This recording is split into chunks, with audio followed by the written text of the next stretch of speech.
dude sings like a lady there at the end. Hello, caller. Good morning to you. Hey, good morning. This is Andy Crowner. Hey, how are you this morning? I'm doing just fine. So you're still believing we're going to find enough votes? Is that what that song's saying?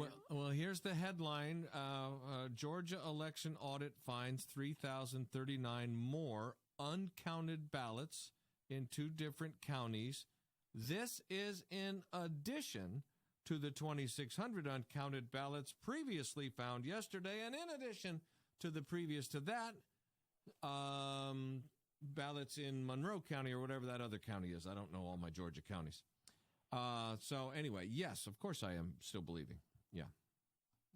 I know the lesson I've learned in my lifetime living through the Florida Chad debate and now this debacle is our election process needs change. Boy, you're a tech guy.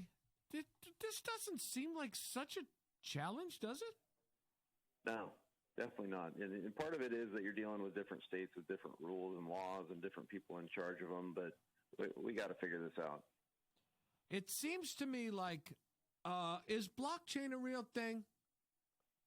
It is, yeah, but it's not a technology that is widespread and used in the same way every time. So security is still an issue with it, but I think it's got the possibility to handle this in the future. Yeah, that's what I'm getting at. That I think that sort of the concept of it, right, would work well to this kind of a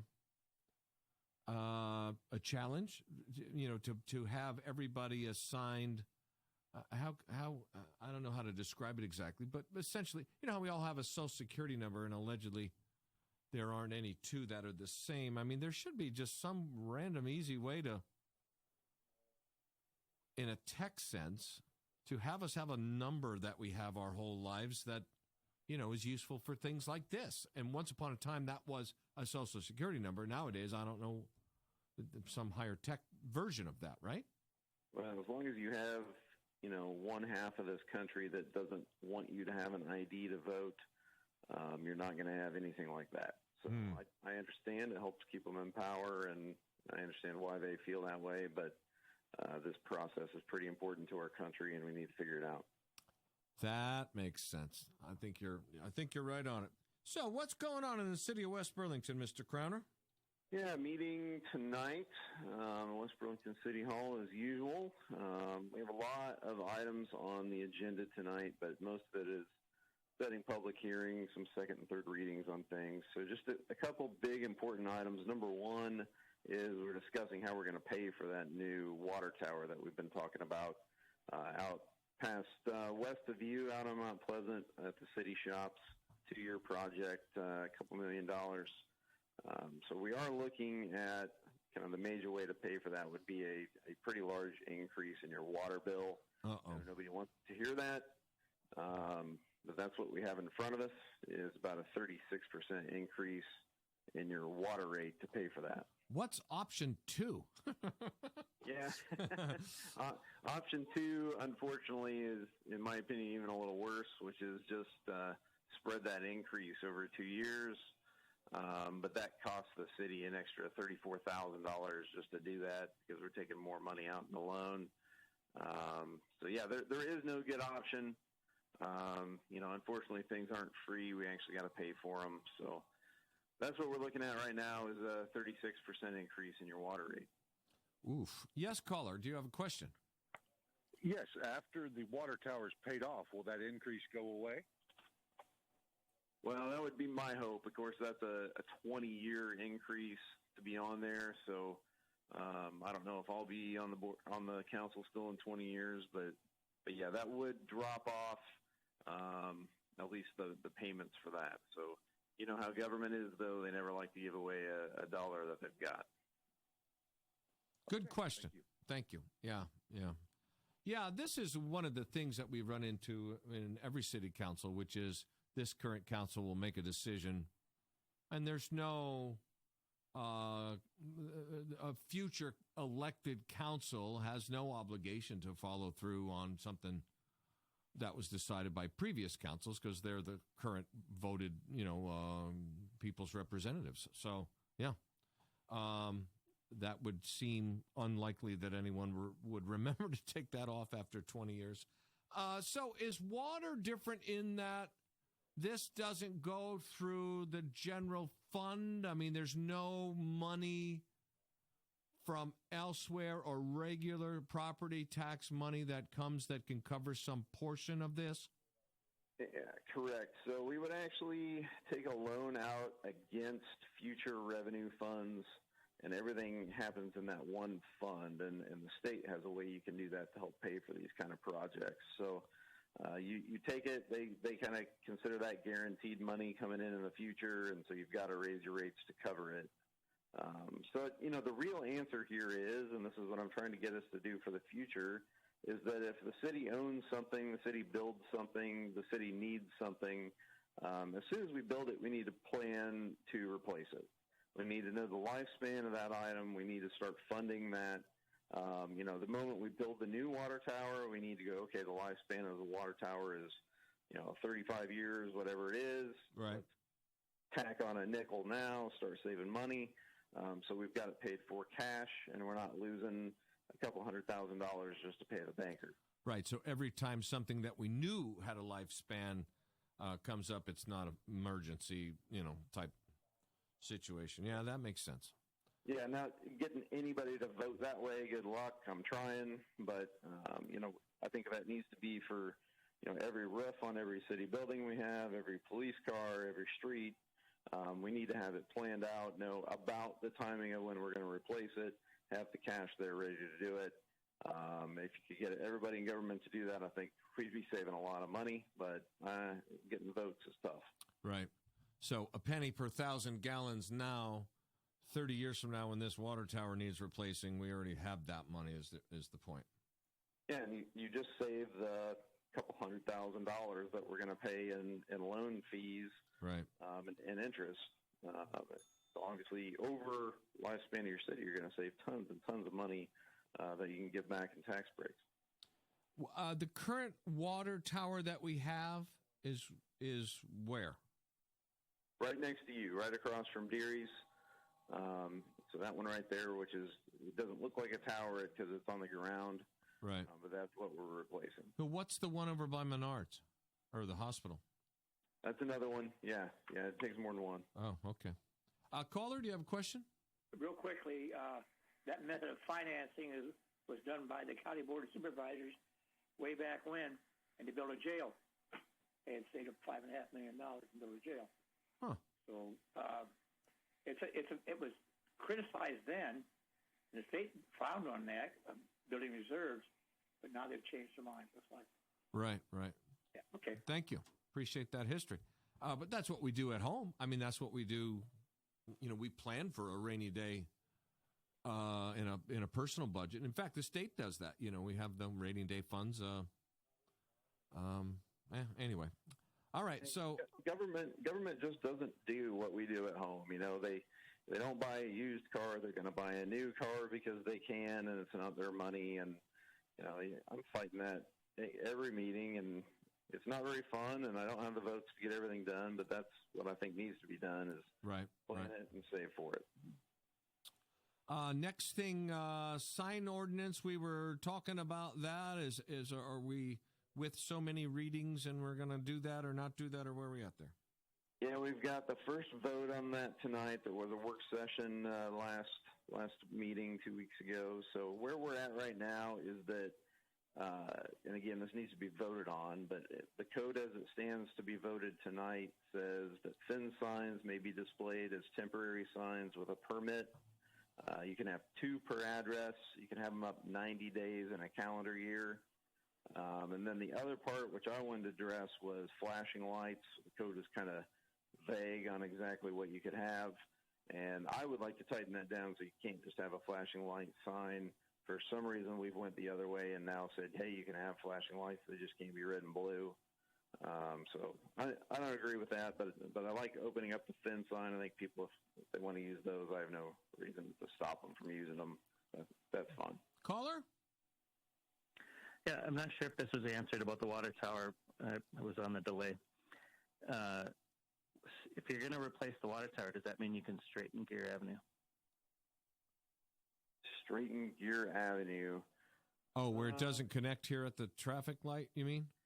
Yeah, Right. because the old water tower would go away, and Geary owns the property on either side of the street. Can you just do a property swap, give him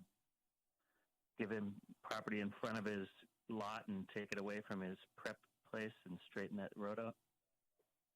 You know, I think if you were sitting down and that was free, you would definitely do it. To relay that road and just kind of, curve that over and straighten it up a little bit. I mean, you're probably talking, $150,000. It's a lot of money. So probably something to talk about, but I don't know if it's worth the amount of money to actually do that. Isn't it easier to turn the steering wheel as you go? Yeah. I'm just... Yeah. I mean, Gear Avenue is not straight anyway. You got to do all those curves in front of Schottenkirk and then in front of Deary, and then It'd be nice for that intersection to line up. Yeah. Thank you for the call. Sounds like nitpicking to me, but I understand what you're saying.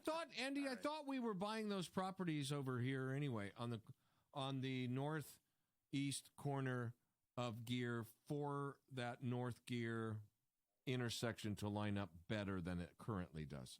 Did we not own that? We own one of those. We owned one of those. We took the house down. You got it. And then, so, I mean, it's there's sort of that kind of thing in the works, I think, right? Yeah. Okay. I think when that became available quite a while ago, they went ahead and purchased that to make that an option. But it's tough when you start getting down to budget time and you go, hey, do we want to fix the sewer or do we want to try to straighten out a road? Well, the road's fine, so maybe we should fix the sewer. Right. Okay. Thanks. Thank you. Good question. Yeah, I kind of remember that we kind of have an eye going in that direction more or less to kind of maybe not eliminate that, but minimize it, right? You got it. Yeah, and that's been a while ago now, but hopefully, that'd be great someday to have done. Yeah. This is Andy Crowner from the City of West Burlington City Council, sign ordinance, and then the other thing we were talking about was speed limits and such. Yeah, and we're not voting on anything right now, but have some of the first data back on agency. So that what we look at is the 85th percentile, or at least that's what the state says to look at, is what do 85% of the people travel in speed? And so one direction out on agency was 42 miles an hour as that 85th percentile, and the other direction was 43. So speed limit out there is 45 right now. I know there's people looking to move it down to 35, but our data is showing it's closer to 45 at the moment. So how much longer will this data be in play? We are sending this off to, and I don't have the firm off the top of my head, but we're sending this to have a traffic study done by an engineer.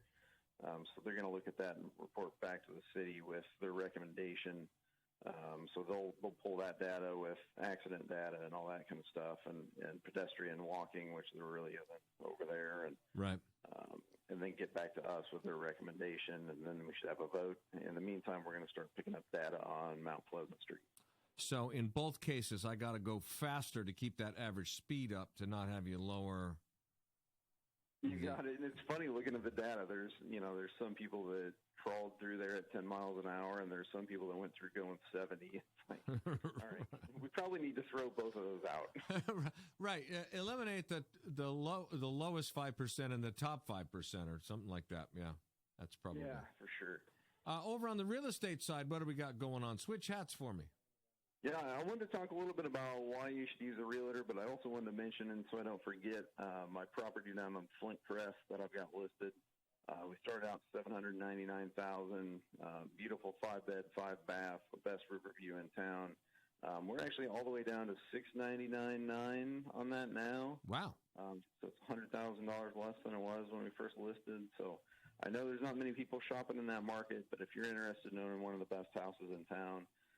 Just a beautiful view from your own private pool right there. Please give me a call. It's an amazing house. That is in the Glenmark, next to the Glenmark edition, right?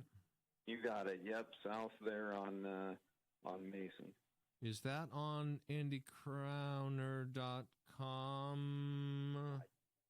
I don't do much with listings on there because everybody goes to, Realtor.com Gotcha. and Zillow and those places. But you can click from my website over to that for sure.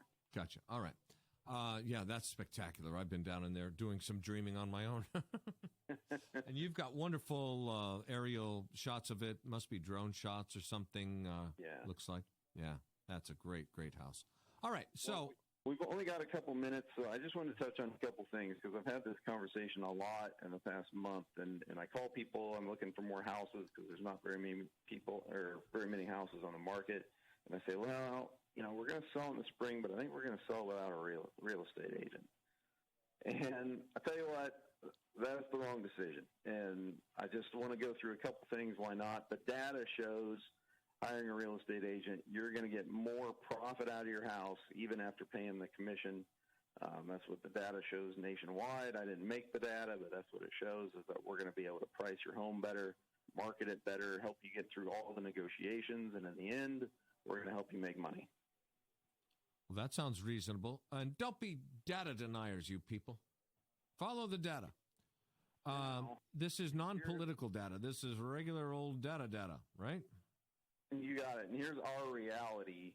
We have a ton of buyers that we as real estate agents are working for, and we know what they're looking for. And every time a house comes on the market, we're getting them in there as fast as possible.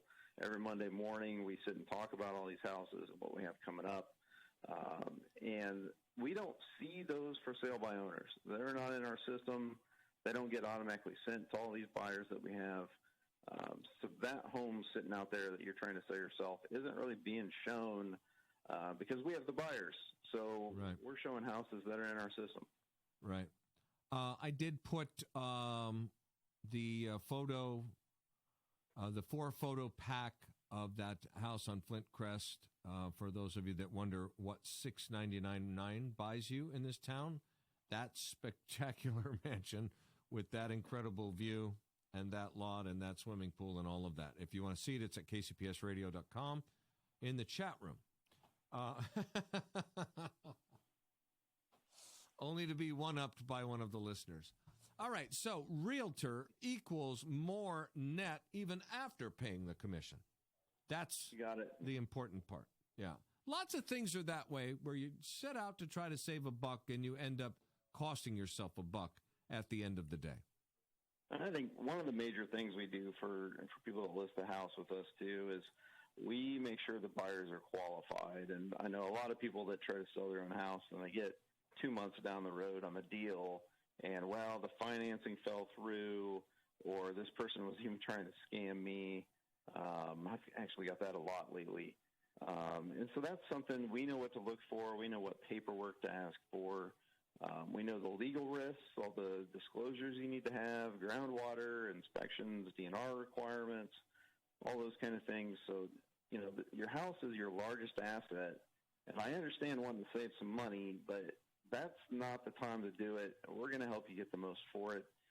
We really do have a lot of knowledge to help you get that done. And it's not just, throwing up a Facebook ad and hoping it sells. There's a lot of work to it. Do you still do the caravan? We do, yeah. We go out every Monday morning after our office meeting. We take all the RE/MAX agents through every house that's coming up. Yeah, that's a big plus because everybody's got their own pool of people they work with. And to show every realtor in the office the new listings and the listings, that really is helpful, I feel like. When we get back from Caravan, it's like a stock floor with everybody going, I just saw this great new house. You got to go see it today. And walk down in our office right after that. And there's just everybody on the phone telling everybody about what we just saw and then setting up appointments. So it is an important thing. Quickly, I know there's legal risk, too. This is not something that you can do on your own well. No, and I even have lawyers that say, I want to sell it myself, and then halfway through they go, I didn't know that you had to have that. So right. There is a lot to it, and the state has a bunch of laws that we know what they are. So. Find more information at andycrowner.com, andycrowner.com. He's also on Facebook at Andy Crowner, or you can stop in at RE/MAX Realty, downtown West Burlington. Thanks so much, Andy. It's good to hear from you. We'll talk again shortly. Thanks. Have a good day. All right. Appreciate the update.